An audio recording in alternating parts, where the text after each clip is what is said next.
Good morning, everyone. He's so anxious today. Dosers, Mark Hutchins here on the mic. Good morning, happy Wednesday, hump day, workshop Wednesday, accompanied by Mr. Jereme Kleven. Hello, Mark. And the green beast behind the glass, Mr. Byron Filson. A lot of green on the Beast Best clothing. Beast. That was a nice click too. Hey, thanks, buddy. That's the doll. That's the doll. I learned from the best. Yeah. And two special guests in the house. Just riding the lightning here in the Dose studio. Yeah. Keeping these microphones toasty. I like it when they're hot. Yes. This is why it's hot. This is why. Okay, we'll stop. Yeah. Don't just play some music. Yeah. So two special packs. We got Jeff Sibbach and Phil Sexton in the house. Yeah. Gentlemen. For those that, it's already going to come. Don't worry. I mean, so most people may see my sign out there, and Phil has his own following out there. Sibbach. Like he came up, Sibbach, yeah. Sibbach. Yeah. Hey, But hello, Sibbach. Phil is my partner in the business. He's my director of internet marketing and head of operations, and he kind of, I don't know, brings sanity to an insane person. I don't know. I do my best. A little how-to to the craziness that happens over here. But I still have to say Sibbach when I'm talking to Suri if I want her to call the right guy. Isn't that? I have to say Jereme if I call for Jereme. You know. I thought maybe you were saying you know how to pronounce it, but you're bringing in your boy over here because you're the name on the sign. But it's all good. Well, yeah, he's the guy behind the scenes. Yeah, over dude. here. I mean, he's as equally as he doesn't get as much involved. love. Like it's like the guy behind the glass. He doesn't get as much love as he deserves either. He gets Byron gets plenty of love. Yeah, I'm like, come on, right? All He fair. gets the first word and the last word. So Phil, this is round one in the studio for you. How's it feel to be in the Dose arena? Impressive. Pretty cool, A huh? real studio. Yeah, I was expecting like a iPad with some headphones and a microphone. You know, believe it or not, that's what we did a couple years ago. When That's we how started that's for a how it while, started, but, yeah. You know, we elevated the game a little bit. Mr. Sibbach here's back for round two. You know, he's comfort. He's a veteran now. Yeah, I heard he's been picking on you a little bit, so he got the invite back. I mean, ball what is it with? I looked back at my last film or ball whatever buster. role, and it was like 30 minutes per episode. And Yeah. then, you know, we gotta got some cut of it down. now it's like 10 minutes. I'm like, I can't even begin to start talking in So 10 you minutes. want more? That's why we You want break it more? out. We'll break it out into segments. I'm okay. I'm just like, okay, so we're gonna own the whole month of May. Okay, good. Pretty much. I guess that's the way it's going to be. You're gonna see me I now want to look at bring some Byron. content. I want to get some people fired up, right? You're going to see me now look at Byron because he time tasked us now. I have a time task, so we don't do 30-minute segments. We want people to listen. I electrocute you guys. But you want more. I like Yeah, it. I like is that you good. want more. Let's start with Phil, though. You know, Sexton's a fairly, I don't want to say Well-known common name, name. but maybe a well-known name in the industry. So we all know who your father is. Yeah, absolutely. I know people come in and they say, "Are you related to Jim Sexton?" And I go, yeah, "Son of a broker." Literally. He's a great guy. I finally got invited here and there. Mark and I both to, we're in the good old boys club of the broker luncheons and meetings and all these things, getting in the closed door sessions. He's been a very, he's been a good resource, and obviously he's, just ton of knowledge. And so, I mean, Yes. growing up with him in your back pocket's got to be pretty awesome. Yeah, definitely. I mean, now the resource that I really appreciate is his babysitting abilities. Oh, grandpa. It's like that, huh? Yeah, I mean, I'm not. Jim is Jim. He's, Yeah, you just gave me one more common thing. name. You gave me one more thing to grind him on next time I see Yeah, him. exactly. Right. Well, I mean, Realtor of the Year, multiple years, head of Arizona Association of Realtors. Right. He goes without saying. He's awesome. But Yeah, now he's the past president, so he doesn't get the love that he got when he was the president. Right, right, He's right. still having that emotional withdrawal, but he'll get through it. He's an emotional guy. Yeah. Wait a minute. Are we talking about the same guy? Yeah, Are we? Maybe. it has maybe kept not. our marketing on the right path, though. There you go. Good to have him overlooking our- Overlooking what we yes. do. Yeah. So do you like to walk the line then, I gather? So what are we going to talk about today? Is that where we're going? I see. Okay. That's good. That's good. Where are we going to go? What do you guys want to talk about? Let's, I know you guys, let's do that. Let's do just that. Let's dive in. The last couple days, we've had a couple of great guests and you guys are adding to the fold. You're a beast. Mr. Sibbach, not you, Mr. Sexton. Or is it because, really Phil that's the beast? Maybe Phil He is sold the a beast. house last year. He did. Yeah. His first one that wasn't his own. Wow. Yeah. Wow. Yeah, Wow. maybe we'll talk about that strategy next week. You got one under your belt, though. Yeah, exactly. Good. I've always been a behind the scenes guy. I worked at a brokerage, right? Marketing at a brokerage level. And it was ironic to me that I would teach agents how to use technology to generate internet business and having never done it. Right. Right. So when the opportunity came up to work with Jeff, I'm like, well, that's probably a hole in my experience is let's actually get into the trenches and have to feed my family based on this to put my money where my mouth is. Yeah. And that was good, right? That was the year I think you did, was it 18 or 25? I did 18 individually, 22 that year. Yeah. Right. All right. Yep. And last year, I think you got up to in the 50s. I did 58 million last year. I was in the top 10. just a So, tiny- and it's a then, tiny number. as a Tiny, team, tiny we number. did 58 or we did 90, almost 96 million as a team. So we operate our team differently than I believe any other team in the Valley. Cause you have, as far as team structures, I know you were talking about the last guest about teams and all that stuff, right? You have the millionaire next door, the Russell Shaw model where everything's under a name and there's a lot of people. And then you have the Joanne Calloway, which is the everything comes back to them, the hub model, the spoke. We coach our agents to grow their own business and have it under their name.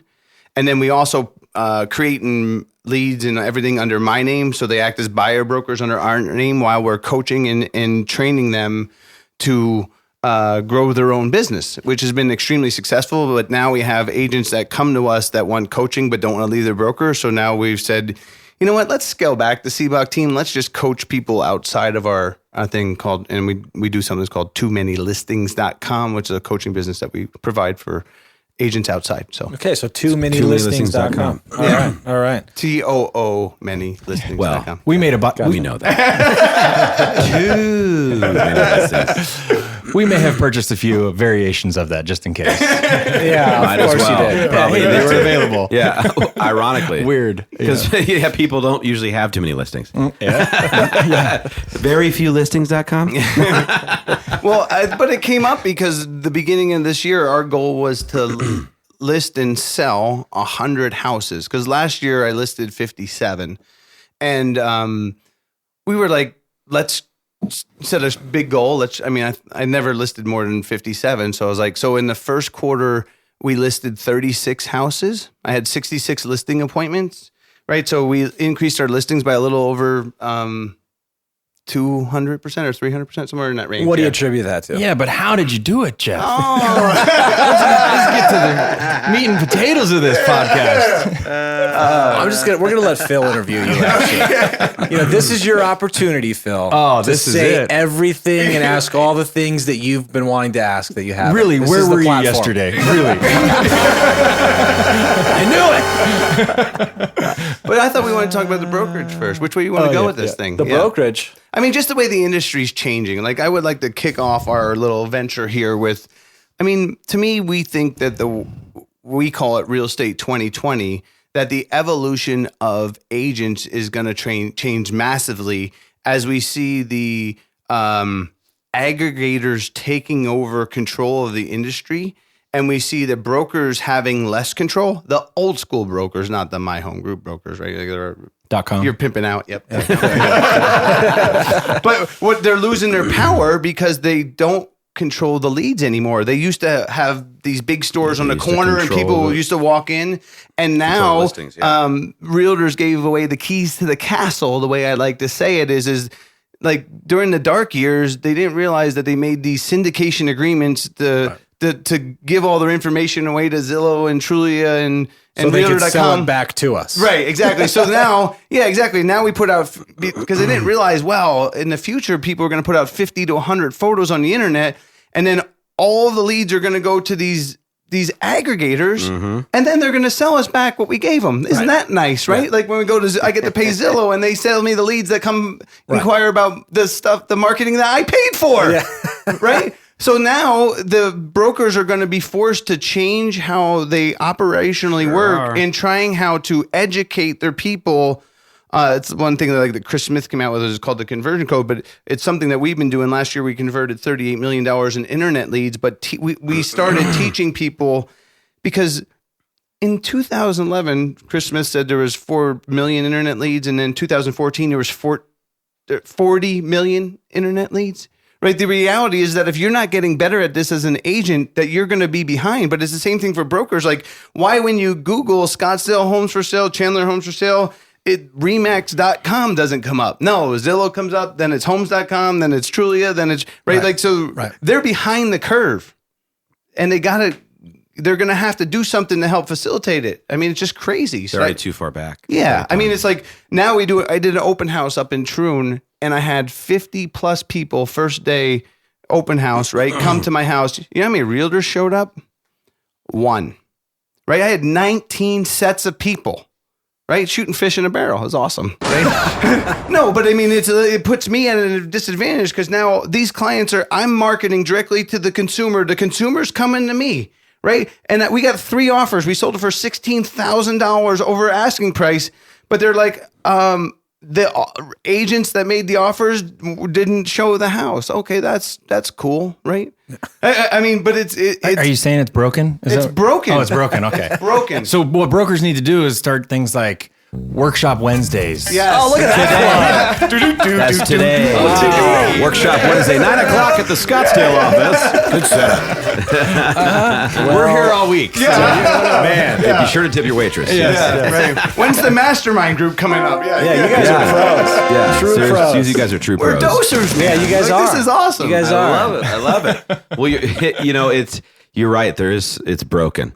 It is broken to a certain extent, but go ahead. Yeah, no, we just want to. We're now in the business of sharing, right? Because we're generating massive amounts of leads, and we're trying to educate agents internally, and we realize that we're not great managers. Right? Like, we suck at this. But we're good at generating leads. Yeah, and we're good at coaching, but it's just So we figured that It's a different direction. Yeah, we're starting to go out and actually we have brokers' offices now that we're going out and teaching their people in their offices to try and help them out. But it's just trying to help people change their. I mean, we had an agent sold more houses than me, right? Come to me and they're like, my phone stopped ringing. I'm like, yeah, it's because you have not changed your practices to adapt to the new world. Because what happens now is people begin their search online and then they meet somebody during the online process of searching. And then that person doesn't get a phone call until they're under contract, right? Right. And then they got a question because they ended up with some Yahoo broker that doesn't know what they're doing, but is really good at internet leads. And then they're calling their friend. And they're like, "Oh, but I'm under contract." And they're like, "Oh man, that sucks," right?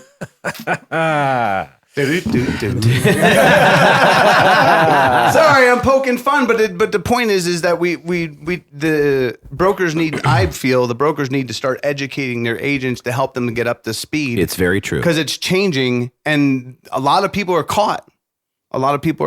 So, well, it's wondering how to adapt. Yeah, exactly. How to adapt, and also, agents. Unfortunately, I mean, we have a industry that's always been a little bit behind, obviously, but we would need to. It's not so much just adapting just online, but a lot of agents are just refuse to do where the eyeballs are at. So, for example, they refuse to do Facebook. They refuse to do anything online. They refuse because it's almost like they're scared or don't know how. But that's why what we're trying to do as a company as well is like, you gotta, if you may hate it, but you gotta be there. Otherwise, I mean, we gotta put a plan together for them, because what it is they were independent contractors, and maybe they rolled into the real estate business from being a waiter or waitress, or didn't have the background, or a lot of, I say, people fail into real estate, like something else didn't work, and they're like, oh, we sell houses, and they didn't know that it was going to be a sales career. Oh, and then I'm going to have to use technology and the web to create leads. I thought I could just sell houses to all my friends, but now they're online looking for people, and my business is struggling. I know, right? But it's just starting. I mean, it's picking up momentum that the business is struggling, right? The reason why they could ignore the internet is because their people that they'd worked with before still came back to them. Right. But the amount of value that is now coming through other people's websites and other people's social and internet presence is starting to lure their clients over to these new guys that understand how to play the game. So you're saying we're the dark side? No. Or the light side. Welcome to Or the light side. We're the light side. No, We're the light. But then we're into educating people and being market experts. That's just I mean, it. the thing is as I listen to a lot of your guests talk about sales techniques, and I hear lots of coaches talk about sales techniques, that's not our pitch. We're into being the best possible realtor. And then as far as goes in selling houses is helping sellers get top dollar. And that's a whole nother conversation. But when I lose, it's always to an old school broker that told them that they could get, a number that's not possible. That's the most common what it is. And it's just like that tactic has to change as well. I'm like, when the number one agent in MLS sells less than 40% of the listings in a year, and that's our hero, that's our leader, that's our number one person, that also seems broken to me, right? It's just, I don't know if that will change, but it's just odd. I mean, I don't know. Yeah. Well, let's do this. Let's stop there and let's talk tomorrow a little bit about some of the things that you're doing, the coaching, the training, how you're breeding some of these agents, or at least changing their mindset to get to where they need to be, because we are evolving with the millennials coming, and it's a hot topic, obviously, that conversation. But also, I mean, you don't have to be millennial to learn this. You can be in your 30s, 40s, 50s, 60s and learn all this stuff. It's actually relatively pretty simple. It's just changing your mindset. So let's talk about that tomorrow, on how good you guys are. That's why you're the magic man. That's the wrap up. You're like that. I just turned on the music just came on. So Workshop Wednesdays again today, guys. 9 o'clock, Scottsdale office. See you there. Don't be square. Goodbye. Goodbye. See ya. Bye.